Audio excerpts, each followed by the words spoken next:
You're about to see what a lunatic I am because of the lengths I'm about to go to try to save this incredible piece of glass. This is a feather. This is a feather in the glass. So that's an imperfection from when it was made. There's a bubble, but you can see it's broken around the outside. But when it sits in the frame, you can barely tell. So you're about to watch your girl try to save this piece of glass so that it can stay in this window another little bit. We'll see how long it'll last, but I'm gonna give it my best shot.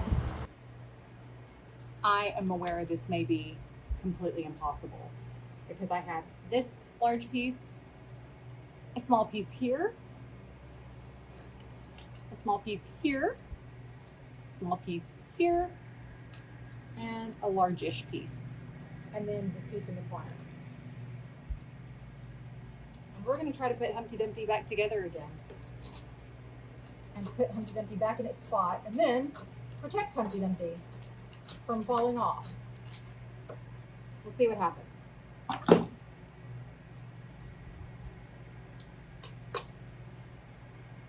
I think I'll start with this largest piece.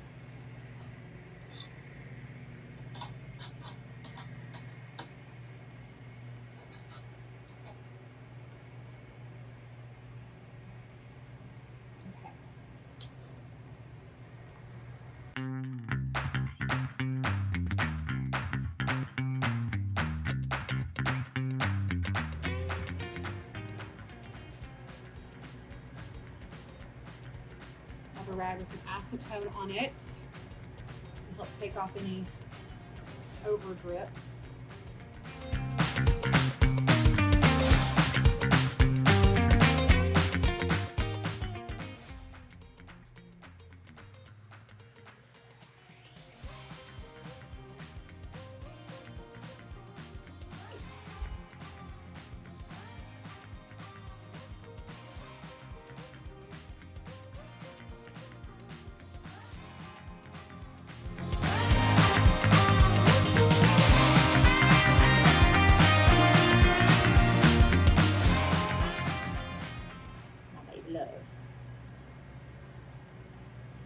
Still a little more residue there, but we'll get that off in a second. Okay, this word's gonna get a little more tricky. Tricky. Let's see, where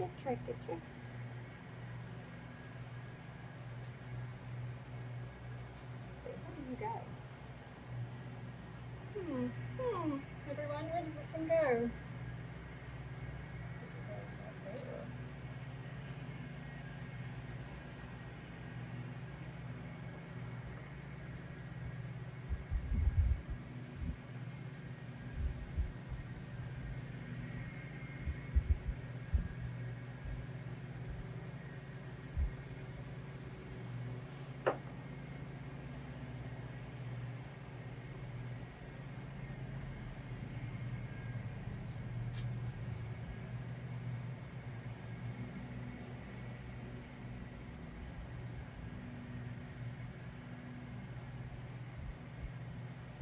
Just remind yourself as you're watching me do this and be convinced I'm insane. This is a 200-year-old piece of glass, okay? I can't get this piece of glass that's been in this spot for 200 years anywhere else ever again. So, by golly, we're going to do what we can do.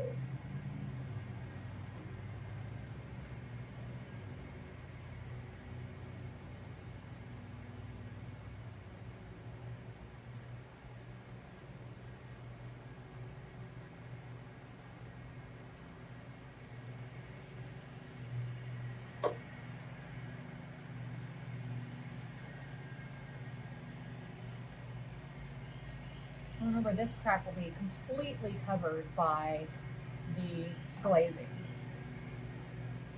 This part of the crack.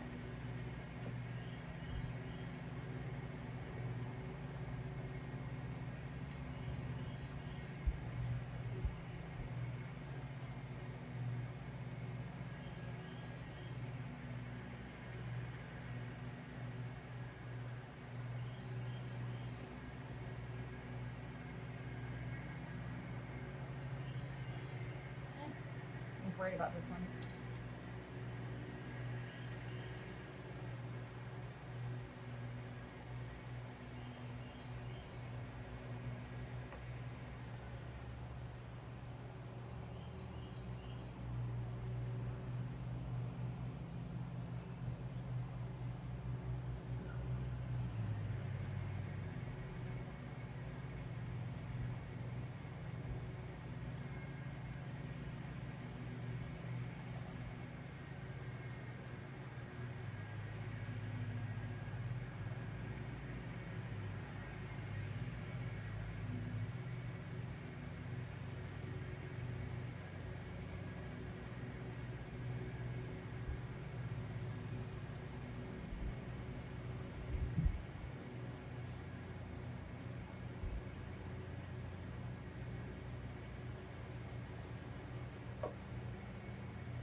This is hard to do when you have one contact for close up and one contact for far away.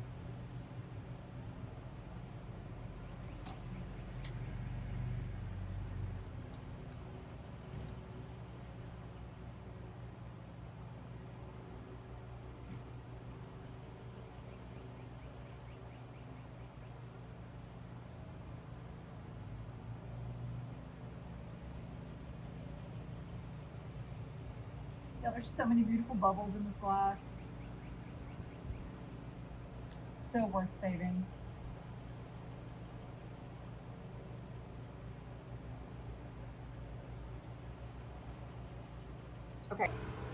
Okay, I realize that you're not seeing much because I'm showing you a pane of glass. And the intent of a pane of glass is to be see-through. But you can see some of the bubbles and the feathers. It's as back together as it's ever going to be. Now, I could spend a lot of time and try to really clean, won't focus on the edge, clean all of that around the edge, but I don't want to put any more pressure on this glass than it's already had. So we're gonna lay it to the side, we're gonna let this cure really well, and I'm gonna clean out the bed and get it ready for its next 100 years. Okay, forgive me. I failed to turn the camera on as I was cleaning out the bed. So this is the bed. See this little ledge right here? Oh, it's right there.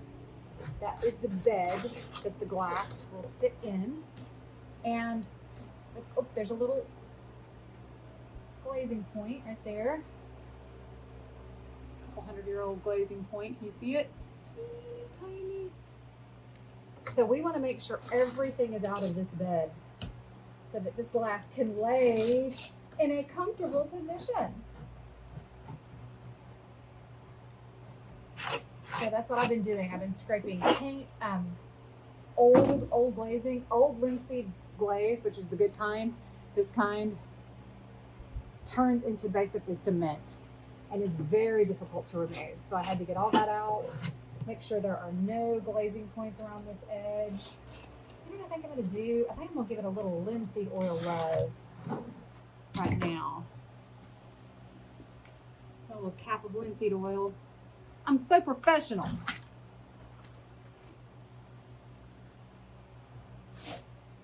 This will just condition this wood.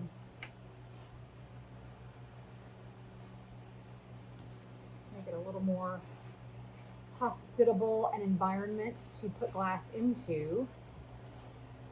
Clean it. Give it a little moisture back. The glazing that I'm using, Sarco wood glaze, is a linseed oil based glaze. So it will sort of all cure together.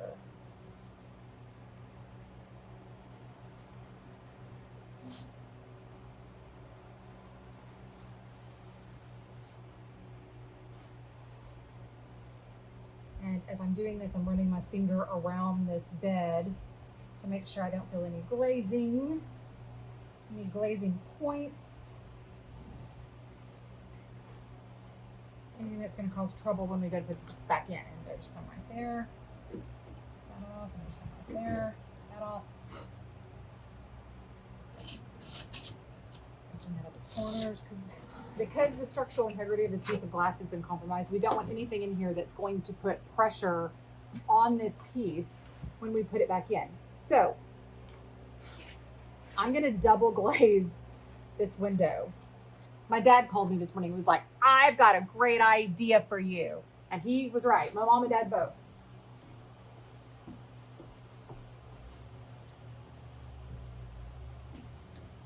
And it was, why don't you at least try to double glaze it?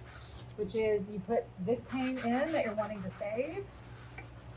And then you put another pane on top of it to protect it. And I think that's a really good idea to try, right? I mean, it's not going to hurt to try. It can't really get much worse than it is. So we're going to give that a shot here in a second. Hang on, I have to take the sander to this.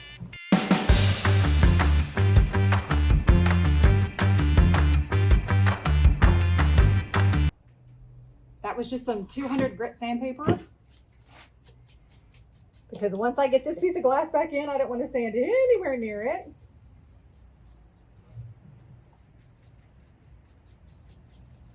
Now this, what you're looking at here, is actually the exterior of the window. So this is going to be on the outside. This will be the outside forever. So obviously we do not want our compromised piece of glass facing the outside. We're going to want it inside. So it's going to go in here first. What I'm going to do first is I'm going to dry fit the nanny piece of glass. Look at that. That'll work.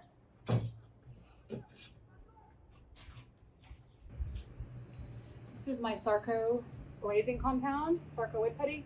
Look, somebody, and I'm not pointing any fingers, except the ones pointing at myself, didn't put the lid back on very well last time she used it. Got a little dry. But look what it'll do.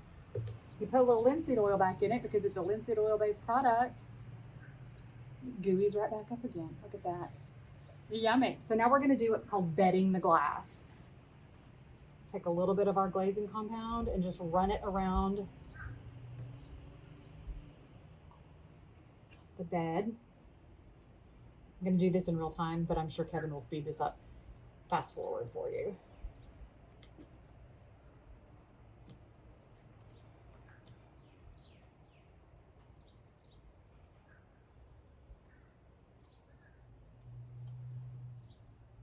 I am going to try to get it as close to the actual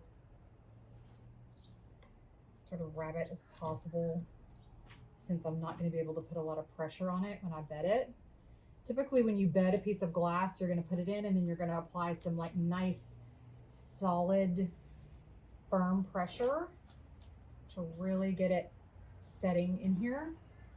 I'm not going to really be able to do that on this. I'm going to just try to smush this down in this bed as much as I can. What this is going to do, first of all, it's going to stick your glass to your frame, which you want it to adhere, but it also works to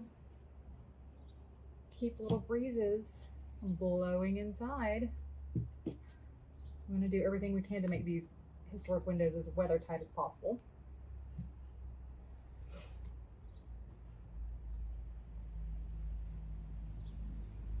We think that we've decided to go with the magnetite interior storms. We keep getting really good reviews from our friends on the magnetite. So that will also help on the interior. Now, I'm a big believer that if your windows are properly restored and you have all of the trim pieces that are meant to be there and the locking mechanisms that are meant to be there, you don't necessarily need a storm. But not everybody knows, right, all the pieces that they're supposed to have. So they go in and they think their windows are all redone and they're leaking air. And so they put up storm windows, which is great. This is not, please understand, this is not a critique of anyone. This is just, it's good practice. Put up a storm and that is going to solve that airflow, that air leakage problem, and you get to keep your beautiful historic windows. And honestly, it's a much smaller project than trying to figure out like, okay, what trim piece am I missing on this window? And who's going to cut that trim piece? And how am I going to get all of that in and on? A little piece of, let's see. Again, this is not something I normally do. I'm just doing it because I want this tight in here. Where is my glazing knife, y'all?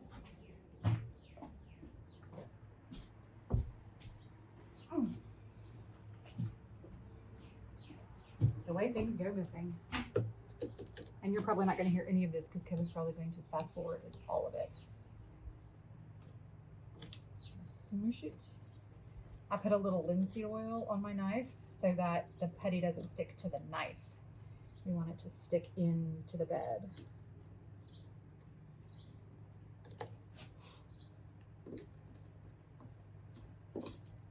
It did just there.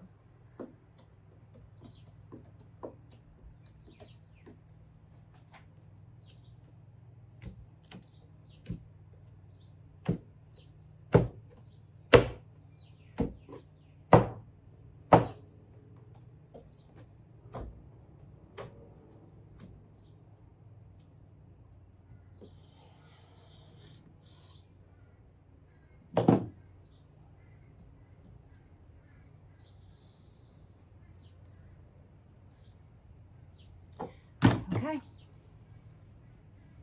I'm not nervous, you're nervous. All right. So hopefully you can tell that since last we visited, a lot has happened. I decided to go ahead and completely sand the window because with the plan that I have, we don't want any more dust or dirt to get on this window. I've had a wardrobe change and it's gotten later in the evening because it's hot. So, oh, and hang on, I'll show you this.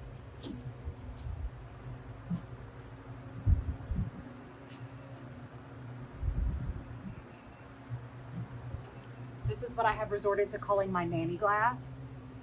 This is the pane of tempered glass, relatively new tempered glass that's going to go on top. So we're going to clean it really, really well.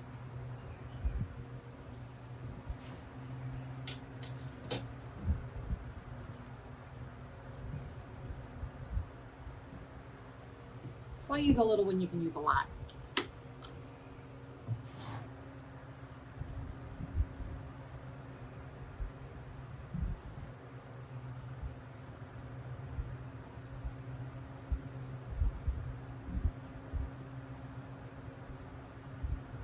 I've already cleaned this really, really, really thoroughly, but we're going to do it again. I've used acetone. I had to use acetone to get the creosote off because this glass went through the fire as well.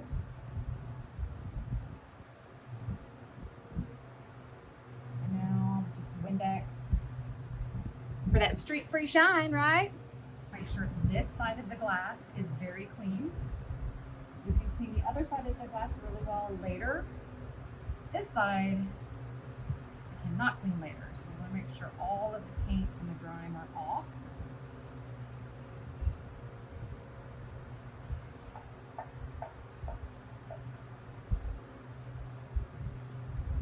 All right, gonna let that dry. Let that Windex evaporate. So this is my plan. We'll see how it works. I'm going to make teeny tiny skinny snakes of glazing putter to put all around this frame. So please hold for time lapse.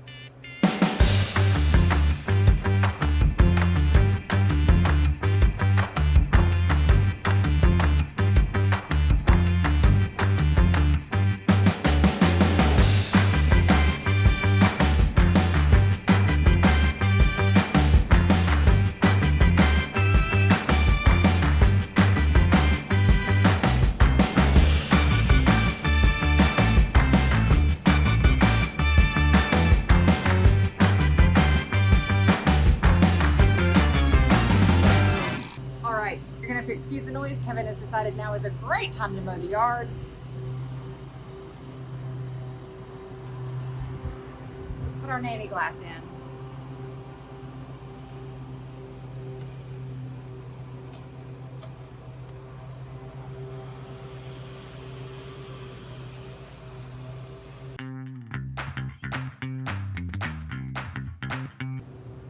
So what I've done, we'll see. I have no idea. I have no idea if I'm giving you good advice or bad advice on this. I've never done this before. We repaired the first pane of glass, bedded it, put it in, cleaned it. Now we have double bedded and put in a piece of glass to protect from the outside.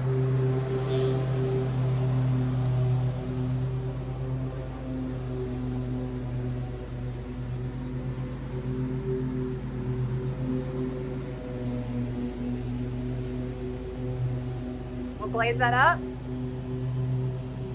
hope that it works. I'm gonna try to squeeze this in really quickly.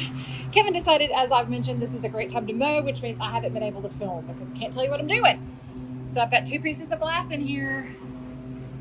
So we've retained our beautiful wavy bubble glass in there, and then I have a protective layer on top.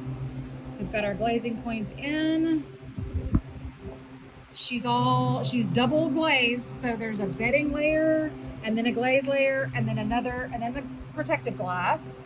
I've tried to squish them together as close as possible, and then I'll glaze them. Their final glaze. I did take this piece out after I initially put it in because I didn't like how far this was squishing over. So we're gonna see. And if I'm redoing it in a year, I'll know not to do this. But the glass is all in, we're ready to glaze.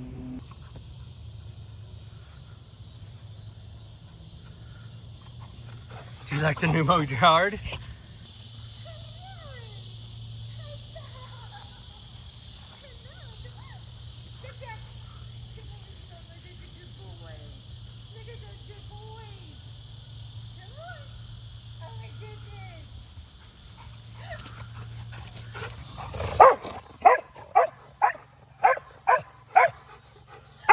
Gonna go horse again. Are you hurting Stanley?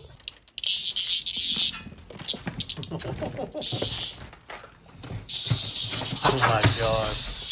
I'm gonna destroy the house.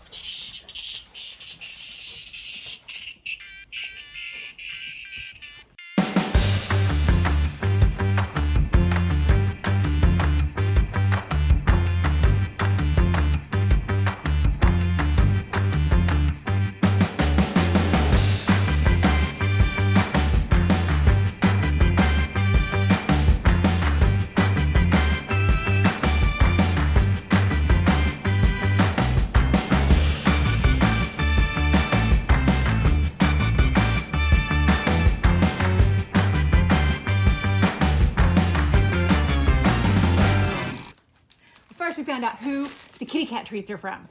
They're from our friends Jason and Vanessa, who also have kitty cats, and they said that these springs are also their kitty cat's favorite toys.